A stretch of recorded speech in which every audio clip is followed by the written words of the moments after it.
Hi friends, welcome to Durga Bhavani C7X YouTube channel videos. ఈరోజు వచ్చేసి మేము మా అత్త వాళ్ళ ఇంటికి వెళ్తున్నాం. మా సమ్మర్ హాలిడేస్ కదా, మాకు చాలా బోర్ కొడుతుంది, అందుకే వెళ్తున్నాం.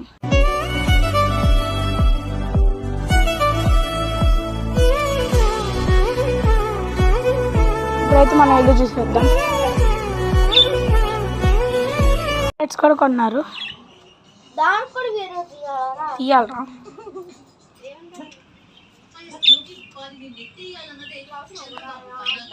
పెట్టుకోవచ్చా? భయపడతాయి. సరే కానీ ఒకసారి